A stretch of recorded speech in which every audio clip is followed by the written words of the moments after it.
Bismillahirrahmanirrahim. Assalamualaikum warahmatullahi wabarakatuh.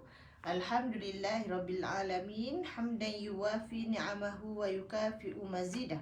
Ya Rabbana lakal hamdu kama yanbaghi li jalali wajhika wa 'azimi sultanik. Allahumma salli ala sayyidina Muhammad wa ala alihi wa sahbihi ajma'in, amma ba'd. Alhamdulillah, syukur kita kepada Allah Ta'ala dengan limpah kurnia dan izin daripada Allah, kita dapat lagi bersua pada pagi yang mulia ini. Selawat dan salam ke atas junjungan mulia Nabi Muhammad sallallahu alaihi wasallam, kepada ahli keluarga baginda dan kepada sahabat-sahabat baginda. Baiklah hadirin sekalian, terima kasih kerana masih lagi sudi bersama mengikuti live kuliah subuh daripada surau An-Nur, dan mudah-mudahan insya-Allah kita punya amalan yang dilakukan penuh susah payah, masa yang kita berikan, tenaga yang telah kita luangkan, mendapat keredaan Allah dan diterima sebagai amalan yang soleh. Rabbana taqabbal minna innaka antas sami'ul alim. Wahai Tuhan kami, terimalah daripada kami, sesungguhnya Engkau Maha mendengar lagi Maha mengetahui. Alhamdulillah, hari ini kita akan sambung 50 wasiat Rasulullah sallallahu alaihi wasallam kepada para wanita, dan kita sudah pun masuk ke bab yang 14. Bab yang ke-14. Baiklah Puan Masyita Gold, terima kasih kerana menonton. InsyaAllah nanti makin ramai sahabat-sahabat kita yang menyertai lah live ini. Jadi sementara menanti tu saya start dululah insyaAllah ya. Jadi kita nak tengok wasiat yang ke-14, iaitu memohon ampun dan afiat kepada Allah Ta'ala. An Aisyah radhiyallahu anha qalat, qultu ya Rasulullah, ara'aitu in alimtu ayya laylatil qadri ma aqulu fiha? Qala quli Allahumma innaka afu tuhibbul afwa fa'fu anni. An Aisyah radhiyallahu anha qalat, qultu ya Rasulullah, ara'aita in alimtu ayya laylatil qadri ma aqulu fiha?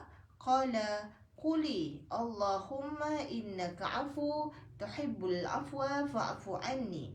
Yang mana bermaksud daripada Aisyah radhiyallahu anha, dia berkata, aku pernah bertanya, wahai Rasulullah sallallahu alaihi wasallam, tahukah engkau, andai kata aku tahu semacam apakah Lailatul Qadar, apa yang harus aku ucapkan pada ketika itu?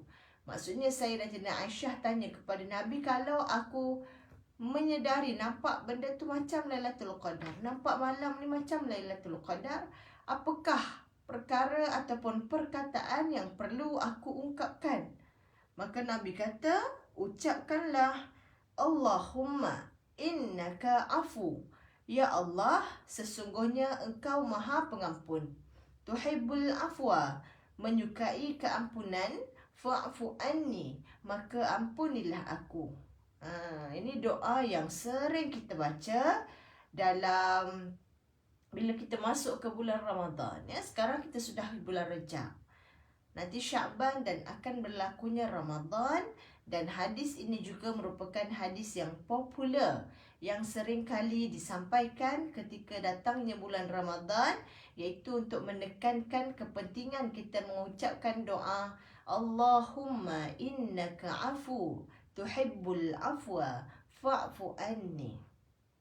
Ya Allah, sesungguhnya Engkau Maha Pengampun, menyukai keampunan, maka ampunilah aku. Jadi doa ini tuan-puan sekalian, kita amalkanlah dan kita baca, terutama ketika malam-malam bulan Ramadan. Ya, kerana kita pun tidak tahu manakah di antara malam-malam tersebut yang jatuhnya malam Al-Qadr, maka kita bacalah doa ini setiap malam. Kita lihat sikit apakah intipati tentang di sebalik hadis ini. Walaupun belum lagi bulan Ramadan, tapi apa salahnya kita menambahkan ilmu tentang saya kelapu sikit. Tapi apa salahnya kita menambahkan ilmu dan kefahaman kita tentang ayat yang kita baca ini, apakah pengertian dia dan apakah kepentingan dia. Pertama kita lihat Lailatul Qadar ni malam yang diagungkan dalam kitabullah dan sunnah Nabi SAW, di mana ia merupakan saat perayaan turunnya Al-Quran, merupakan satu malam yang mulia, malam yang dipenuhi keselamatan dan pelbagai kelebihan yang lain. Dan kalau kita lihat keutamaan malam ini, dia punya timbangannya lebih daripada 1000 bulan. Yang mana nak menunjukkan betapa utamanya malam Al-Qadr ini, dan sebab itu kita berlumba-lumba melakukan amalan pada malam-malam Ramadan untuk kita dapat melakukannya pada malam Al-Qadr.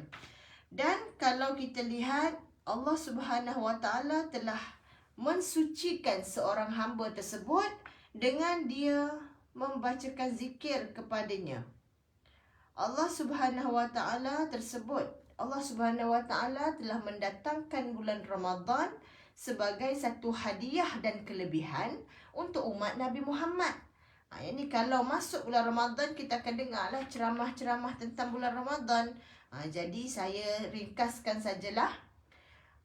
Jadi kalau kita sebagai seorang muslimah ataupun seorang muslim yang bertakwa, kita tidak akan lari daripada merasakan kehebatan Ramadan dan cuba mengaut sebanyak mungkin kelebihan bila datangnya bulan Ramadan ini. Jadi sebab itu, kalau bermula daripada bulan Rajab lagi, kita sudah mengamalkan doa. Ya Allahumma barik lana fi Rajab wa Sya'ban wa barik lana fi Ramadan. Ataupun yang kita baca juga, Allahumma barik lana fi Rajab wa Sya'ban wa ballighna Ramadan. Jadi kita boleh mengamalkan antara doa-doa ini bila sudah masuknya waktu Rajab, dengan harapan mudah-mudahan kita dapatlah sampai ke Ramadan pada tahun ini, yang mana mungkin tahun lepas ada lompong-lompong dia, tahun lepas mungkin ada kita lalai dalam beramal, tahun ni kita berazam nak buat yang lebih baik lagi, insya-Allah. Maka sebagai muslimah, kita ni kena persiapkan diri untuk apa bila nak sambut Ramadan, bila nak sambut Lailatul Qadar ni. Kita kena latih daripada sekarang untuk memperbanyakkan doa pada malam, taubat dan istighfar, banyakkan tasbih, tahmid, maka Allah akan membantu kita. Jadi kita nak beramal ni bukan tunggu sampai seru, tuan-puan. Jangan tunggu sampai seru. Allah, tak sampai seru lagi. Apa seru itu? Apakah seruan? Itulah hidayah. Dan hidayah ni bukannya kita ni menanti-nanti, tiba-tiba disua ke depan kita tu jalan ke masjid. Tiba-tiba hati meronta-ronta nak ke masjid. Tidak. Tak mesti begitu. Ni kita terdengar ceramah, kita terdetik rasa hati, aku tak banyak amalan lagi, tapi hati tak kuat nak buat. Tunggulah hidayah sampai tidak. Detikan itu Allah bagi ilmu, itu semua bentuk-bentuk hidayah yang Allah beri kepada kita untuk tambahkan amalan. Jadi kita terus bergerak. Allah bagi rasa nak beramal, kita terus buat walaupun ada malah-malah sikit. Tapi bila makin banyak kita buat, dia tak rasa apa. Asal-asal kalau kita baru nak berjinak-jinak solat sunat, rawatib, buatlah sebelum subuh dulu 2 rakaat. Lepas tu kita tambahkan pula sebelum zuhur pula. Lepas tu kita tambahkan lagi subuh, sebelum zuhur, selepas zuhur. Jadi dia berperingkat, dan peringkat awalan tu biasanya kita perlu lebih bermujahadah sebelum sampai ke tahap biasa tu. Kata pepatah Melayu, alah bisa tegal biasa. Dalam kita nak beramal pun dia ada proses latihan. Kita tak boleh anggap kita akan bermula dengan suka, seronok, semangat. Walaupun mungkin ada yang begitu. Tetapi kalaupun kita tidak rasa seronok, tak rasa teruja, jangan tinggalkan amalan. Jadi bermaksud ada ketika kita perlu memaksa dan melatih diri dengan melaksanakan amalan-amalan sunnah yang telah Nabi ajar kepada kita. Tapi sebelum nak beramal, dia mesti tahu dulu Maka sebab itu tahniahlah kepada yang rajin datang majlis ilmu. Banyaklah ilmu kita untuk menggerakkan amalan. Baik, kalau kita lihat hadis ini dalam Ummul Mukminin radhiyallahu an, Ummul Mukminin Aisyah radhiyallahu an ditanya kepada Nabi, "Apakah engkau tahu Lailatul Qadar? Maka apakah yang harus diucapkan di dalam doa?" Jadi kalau kita menemui Lailatul Qadar ataupun kita ni tidak tahu pun, ada kalanya tak tahulah kita dah menemui Lailatul Qadar, jadi kita bacalah doa ini pada malam-malam di bulan Ramadan, kerana sudah pasti salah satu daripada malam-malam Ramadan jatuhnya Lailatul Qadar pada malam itu, ya. Dan apakah maksud doa ini? Al-Afiyah. Kita nampak ya, ada nama Afiyah ni famous 4-5 tahun ni kan, ya. Nama Afiyah ni sebab ada seorang selebriti menamakan anak dengan Afiyah, ya. Satu maksud yang sangat bagus, ya. Jadi Afiyat di sini maksud dia Al-Afiyat, bermaksud kita mohon keselamatan daripada segala penyakit dan bala bencana. Kita mohon keselamatan daripada penyakit dan apa-apa benda yang buruk dan menyusahkan. Maka kita mohon pada Allah, semoga Allah melimpahkan ampunan dan afiah kepada kita. Ataupun kita panggil Melayunya afiat lah. Minyak afiat kan, ya. Minyak yang sejahterakan badan kita. Jadi kita mohon keampunan dan afiah. Apa dia? Fi dunia wal akhirah. Di dunia dan di akhirat, untuk agama dan dunia kita, maka kita mestilah memenuhi hari-hari kita dengan memohon afiah di dunia dan di akhirat. Dan kalau kita lihat lagi, Allah Subhanahu Wa Taala telah mengajar kita untuk berdoa supaya kita ini diberikan kebaikan daripada Allah dan tidak pernah jemu dalam berdoa. Ada orang kadang-kala dia rasa putus asa sebab dia dah doa yang baik-baik banyak, tapi banyak peristiwa yang tidak baik berlaku kepada dia. Itulah ujian, puan-puan. Ya, hadirin sekalian, kehidupan kita ni merupakan siri-siri ujian. Ni semua daripada kita ni yang sedang menonton dan diri saya sendiri adalah seseorang yang baru lepas diuji, yang sedang diuji, ataupun yang baru nak mendapat ujian baru. Jadi ujian ni dia takkan berhenti sampailah kita dipanggil oleh Ilahi menghadapnya. Maka kita kena minta kekuatan, keafiatan, ya. Walaupun diuji kita tidak hilang iman, walaupun diuji kita tidak salah tingkah laku, menyalahkan Allah dan sebagainya. Jadi itulah kewajipan kita sebagai seorang hamba dalam meminta kekuatan daripada Allah. Terselit di situ usaha dalam berdoa. Dan muslimah juga, ya, wanita juga perlu selalu mengucapkan dalam doanya, Rabbana la tuhammilna ma la taqata lana bih wa'fu anna. Ya Allah, janganlah engkau bebankan kami perkara yang kami tidak mampu akannya, dan ampunkanlah kami. Ini merupakan satu ucapan yang juga diajarkan kepada kita sebagai adab kita dengan Allah Ta'ala. Dan bila kita telah melaksanakan amal soleh dan kita telah berusaha, maka kita akan melihat pintu-pintu ikhtiar dan sabar terbuka untuk kita. Allah tunjukkan jalan. Allah berikan jalan penyelesaian. Kita punya kepala tidak buntu walaupun ada masalah.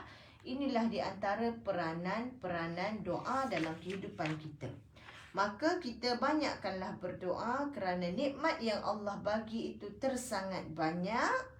Dan ujian yang Allah berikan juga bukan untuk melemahkan kita, tetapi membuatkan kita lebih kuat.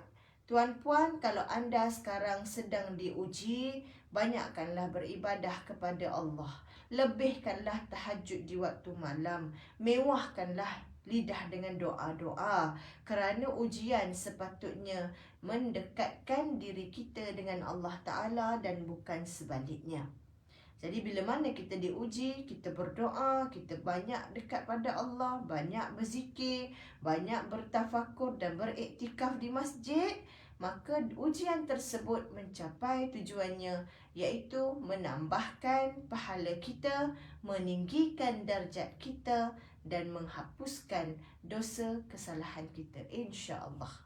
Jadi itulah hadis yang ke-14, ialah berkaitan dengan apakah amalan yang boleh kita lakukan jika kita bertemu dengan Lailatul Qadar. Sekarang sudah bulan Rejab, dah mula dah lah pun ceramah-ceramah tentang Ramadan, persediaan Ramadan. Jadi kita jangan dengar saja, kita ambil semua itu sebagai panduan yang kita nak amalkan bila sudah tibanya Ramadan nanti, insya-Allah. Dan kita tengok pula wasiat yang ke-15 berkaitan dengan ihdad. Ihdad ataupun perkabungan untuk perempuan. Ya, sebab kitab kita ni wasiat Rasulullah untuk wanita, jadi dia punya isi kandungan lebih menjurus kepada wanita. Namun lelaki juga perlu dengar kerana anda ada perempuan-perempuan di belakang anda untuk dijaga dan dibimbing. Baik. Qalat Ummu Atiyah qala Rasulullah sallallahu alaihi wasallam la yahillu limra'atin tu'minu billahi wal yawmil akhir an yuhidda fawqa thalathin illa ala zawjin fa innaha la taktahilu wa la talbasu thawban masbughan illa thawba asbin. Daripada Ummu Atiyah radhiyallahu an, dia berkata, Rasulullah sallallahu alaihi wasallam bersabda, tidak boleh bagi wanita yang beriman kepada Allah dan hari akhirat untuk berkabung dan tidak mahu berhias lebih daripada 3 hari kecuali kerana kematian suami. Maka dia tidak boleh bercelak dan tidak boleh mengenakan pakaian celup kecuali kain serban. Jadi hadis ini adalah berkaitan dengan kewajipan berihdad ataupun berkabung bagi wanita yang telah pun kematian suaminya. Yang dimaksudkan dengan ihdad ialah keengganan wanita yang telah ditinggal mati oleh suaminya untuk memakai segala jenis hiasan seperti pakaian, wewangian dan segala hal yang biasa digunakan untuk membangkitkan rangsangan bersama untuk suami dan isteri. Maksudnya ihdad ini ialah perbuatan meninggalkan perkara-perkara tertentu kerana kematian suaminya. Jadi kalau ihdad ni kita senang cerita dalam bahasa Melayu, berkabunglah. Tapi berkabung ikut syariat, berkabung yang ada sunnahnya. Jadi mula kata ihdad ini ia bermula daripada perkataan larangan, iaitu wanita melarang dirinya berhias. Menurut Ibnu Dustuwai rahimahullah, dia kata makna ihdad ini ialah wanita janda ataupun balu. Saya lihat dalam laman web DBP, kalau kata balu ni untuk wanita yang telah kematian suami ataupun kita sebut wanita yang ditinggal mati oleh suaminya. Dan janda pula boleh untuk dua-dua. Walaupun lebih soho, lebih terkenal kita guna janda untuk wanita yang bercerai hidup dengan suami. Maksud dia bercerai dan suaminya masih hidup, ya. Bekas suami dia tu masih ada dan mereka berpisah sebab cerai, bukan sebab mati. Biasa orang guna janda. Tapi rupanya janda ni boleh juga guna untuk kedua-duanya, iaitu boleh juga diguna pakai untuk wanita yang telah berpisah dengan suami kerana kematian suaminya. Jadi di sini kita guna janda ni juga ialah untuk wanita yang telah kematian suaminya, ataupun kalau istilah yang tidak mengelirukan kita boleh guna balu. Jadi balu ini sebenarnya istilah yang memang rasmi dan merujuk kepada wanita yang kematian suaminya, ya. Baik, ialah maksud ihdad ini ialah wanita janda ataupun balu yang dia melarang dirinya untuk berhias Dia tidak mahu mengenakan wangi-wangian di badannya. Dia menolak orang untuk melamar dirinya, sebagaimana hukum Allah yang mencegah maksiat. Jadi inilah di antara peranan wanita ketika dalam tempoh ihdad. Dia perlu mematuhi beberapa peraturan-peraturan yang sememangnya boleh mampu dilakukan tanpa membebankan dirinya. Bukanlah kata ihdad ini mengungkung wanita, tidak. Dia masih lagi boleh melakukan aktiviti untuk kelangsungan hidup. Misal kata kalau dia perlu keluar bekerja, tak boleh tak keluar bekerja. Dia boleh keluar bekerja, tetapi mesti menjaga lagi pakaian dia tu agar tidak memakai wangian di badan, agar tidak berhias lebih-lebihan, ataupun agar tidak berhias, memakai pakaian dan warna yang sesuai dengan tempoh ihdad tersebut. Baik, seorang wanita yang kematian suaminya, kalau dilihat ada adat yang lebih buruk pada zaman jahiliah. Bila Islam datang, Nabi kata apa dia? Innama bu'ithtu liutammima makarimal akhlaq. Sesungguhnya aku ini telah diutuskan liutammima, untuk menyempurnakan makarimal akhlaq, kesempurnaan akhlak. Maka Nabi, bila Nabi datang sebagai seorang Rasul, baginda sempurnakan akhlak-akhlak yang hancur tersebut. Akhlak-akhlak yang buruk yang ada pada masyarakat jahiliah, Nabi bersihkan. Amalan-amalan songsang, amalan-amalan zalim yang terangkum dalam budaya dan adat masyarakat, Nabi hilangkan. Dan Nabi gantikan dengan amal-amal Islami yang tidak zalim, yang adil dan memberi kesejahteraan kepada setiap lapisan masyarakat. Dan hal ini termasuklah perihal dan hal ehwal berkabung. Kerana dalam catatan sejarah menunjukkan ada satu amalan pada zaman jahiliah di mana wanita-wanita yang kematian suami ini berkabung dengan cara mereka perlu duduk di rumah lain yang buruk. Dahlah sedih suami mati, dia kena duduk di rumah lain yang buruk dan kecil. Dan dia kena memakai pakaian yang buruk dan koyak.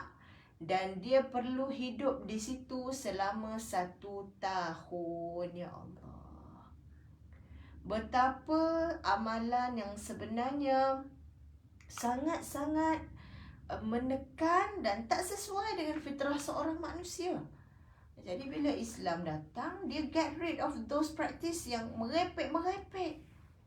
Dan tak cukup dengan tu, bila wanita dah sampai tamat tempoh berkabung, bila dia nak keluar, dia telah diberikan dia akan dilempar dengan kotoran binatang.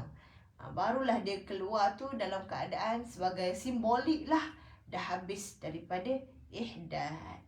Jadi Islam dia get rid of this kind of practice yang tidak sesuai lah dengan manusia kan. Jadi bila mana Islam datang, dia betul-betul rahmat kepada sekalian alam. Dia memperkenalkan amalan-amalan yang sesuai dengan manusia, tidak menyusahkan manusia, bahkan meraihkan fitrah manusia itu sendiri. Baik, dalam hal ihdad ini kita lihat perkataan baginda la yahillu, maksudnya tidak dihalalkan, menjadi dalil para ulama untuk mengharamkan berkabung kerana kematian selain daripada suami. Jadi untuk kita tidak ada ihdad bagi selain daripada kematian suami. Kematian ibu ke, ayah ke, anak ke, dia tidak perlu melalui proses ihdad sebagaimana wanita yang kematian suami. Baik, perkataan baginda ya, limra'atin ya. Jadi ihdad ini adalah untuk wanita-wanita, dan Nabi menyebut juga illa ala zaujin, iaitu kecuali kerana kematian suami ya. Macam tadi disebutkan agar wanita tidak berkabung melainkan jika suaminya meninggal dunia. Apakah hikmah ihdad kerana kematian suami ni? Terlihat kenapa wanita kena mengelakkan diri daripada dia berhias, daripada memakai wangian, daripada keluar sewenang-wenangnya untuk berjalan sana sini Dan tempoh masa ihdad ini kata ulama 4 bulan dan 10 hari. Dan menurut ulama, hikmah masa 4 bulan 10 hari itu adalah masa sempurnanya penciptaan janin dan ditiupkan roh kepadanya setelah berjalan 110 hari, dan ini merupakan tambahan daripada 4 bulan. Dan perkataan baginda, dia tidak boleh bercelak. Apakah pengertian tersebut? Menurut Ummu Salamah radhiyallahu anha, dia kata, pernah seorang wanita datang kepada Nabi SAW. Dan dia kata, wahai Rasulullah, sesungguhnya suami kepada puteriku meninggal. Maksud menantu dia lah meninggal dunia, anak dia perempuan. Dan dia kata, mata anak perempuan aku sakit, boleh tak dia bercelak? Maka baginda menjawab, tidak. Dan perempuan tu ulang soalan dia 2-3 kali, dan baginda tetap menjawab tidak.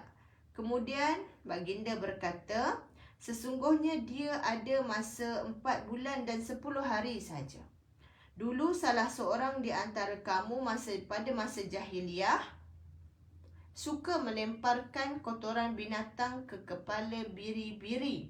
Maka Humaid kata, aku tanya kepada Zainab, apa maksud melempar kotoran ke kepala biri-biri itu? Maka Zainab pun menjawablah tadi, ada dulu bila orang meninggal, suami meninggal, dia perlu duduk di rumah yang kecil, dia kena pakai pakaian buruk, dia kena pakai wangi, dia tidak boleh pakai wangian sampailah setahun, maka didatangkan binatang, iaitu himar ataupun biri-biri ataupun burung, lalu haiwan itu akan dikuliti ataupun dilapah. Padahal sedikit sekali sesuatu haiwan yang dikuliti, melainkan haiwan itu pasti akan mati. Kemudian dia keluar dan dia akan diberikan kotoran binatang. Kemudian dia boleh kembali setelah dia mahu pakai wangian atau lainnya. Lalu itulah keadaannya, bagaimana orang jahiliyah mengamalkan proses berkabung sebelum Nabi menghapuskan amalan-amalan yang zalim tersebut dan gantikan dengan berkabung dengan cara Islam. Maka kita tengok, tadi Nabi tidak bagi wanita tersebut pakai celak. Menurut Al-Imam Nawawi, di sini terkandung pengharaman bercelak, iaitu berhiaslah bercelak bagi wanita yang melakukan ihdad, baik dia perlu ataupun tidak. Dalam hadis lain dalam kitab Al-Muwatta, dalam hadis Ummu Salamah ada juga disebutkan, gunakanlah celak itu pada malam hari, iaitu untuk tujuan pengubatan sahaja, dan hapuskanlah celak ini pada siang hari. Bagaimana kita nak sesuaikan hadis ini?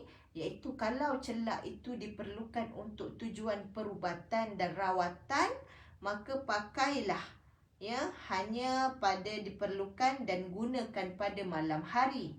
Namun kalau tidak diperlukan untuk tujuan pengubatan atau rawatan, sekadar untuk berhias, maka dia tidak boleh memakainya.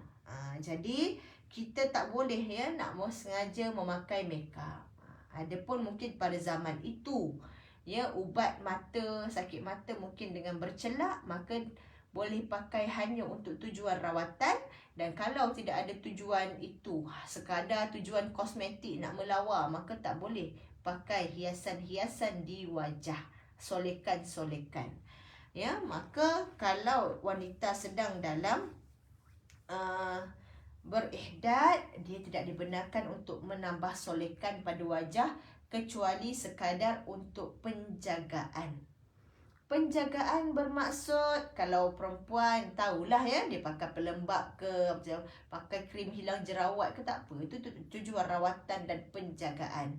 Tapi tak boleh dia nak pakai maskara, tak boleh nak pakai blusher, nak pakai lecu terang-terang, lecu, gincu terang-terang, itu tidak dibenarkan. Ya, sebab itu dah termasuk dalam solekan tambahan. Kalau pakai lip balm sekadar untuk mengelakkan pecah-pecah bibir, itu semua dibenarkan. Ya. Dan yang terakhir sekali, berkaitan dengan hadis ini juga menyebut dia tidak mengenakan pakaian celup kecuali kain thurban. Dalam ayat hadis ini disebut thawbun masbuh. Itu merupakan kain model Yaman yang dipintal-pintal dan diikat lalu dicelup. Kemudian disusun dalam keadaan itu hingga keluarlah garis berwarna putih kerana bekas ikatan, kerana ia tidak terkena celupan. Maka itu merujuk kepada pakaian-pakaian bercorak-corak yang pada zaman itu fancy lah, thawbun masbuh itu. Pakaian-pakaian yang berwarna-warna yang kita kata ceria, warna-warna yang luar kebiasaannya, ya. Maka ulama menetapkan rukhsah pakaian boleh berwarna putih, ya, ataupun berwarna hitam. Manakala rakan kami mazhab Syafi'i mengatakan setiap pakaian yang bercelup boleh digunakan asalkan tidak untuk tujuan berhias. Maksudnya kita boleh je nak pakai baju yang biasa dipakai dengan adat setempat. Memang biasalah baju warna itu, tetapi bukanlah untuk tujuan berhias. Dan bukan daripada jenis pakaian yang memang sohonya biasanya dikenali pakaian-pakaian untuk berhias. Bukanlah kata kena beli baju baru yang warna hitam semua, tidak. Tetapi pakai pakaian yang warnanya itu bukanlah warna untuk berhias, ya. Baik, jadi apakah di antara faedah wasiat ini? Pertama, seorang wanita yang telah berkahwin wajib untuk melaksanakan ihdad ataupun berkabung apabila kematian suaminya. Dan perasaan sedih dan rasa duka perlu diletakkan dalam batasan, iaitu dizahirkan dengan tidak berhias dan tidak memakai wangian.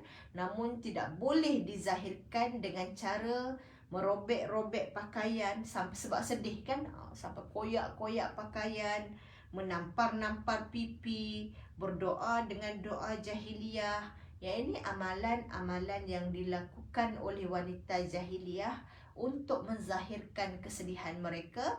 Jadi Islam tidak mengajar begini dan Islam melarang begini. Menangis sampai tampar-tampar pipi, koyak baju sampai hilang pertimbangan. Islam tidak membenarkan begitu. Tapi kita boleh menzahirkan kesedihan dengan tidaklah berlawa, tidaklah melawa, tidak berhias, ya, tidak memakai wangian. Itu cara menzahirkan kesedihannya. Jadi mudah-mudahan wasiat ini bolehlah menjadi pedoman buat kita. Dan mudah-mudahan juga dengan kita mematuhi syariat yang telah Allah berikan kepada kita, kita mendapat hidayah dan taufik terus menerus, ya. Di setiap syariat yang diturunkan itu pasti ada hikmah-hikmahnya yang mungkin kita pun belum nampak, kita pun belum faham. Tapi kita yakin di sebalik setiap arahan Allah Ta'ala pasti ada kebaikan kalau kita patuh dan ikut dengan taat, insya-Allah. Jadi sampai di sini sahaja untuk pagi ini. Saya mengucapkan ribuan terima kasih kepada tuan-puan semua yang sudi mengikuti perkongsian ini daripada awal hingga akhir. Jika ada salah dan silap, saya mohon ribuan kemaafan. Sekian, wabillahi taufiq wal hidayah. Assalamualaikum warahmatullahi wabarakatuh.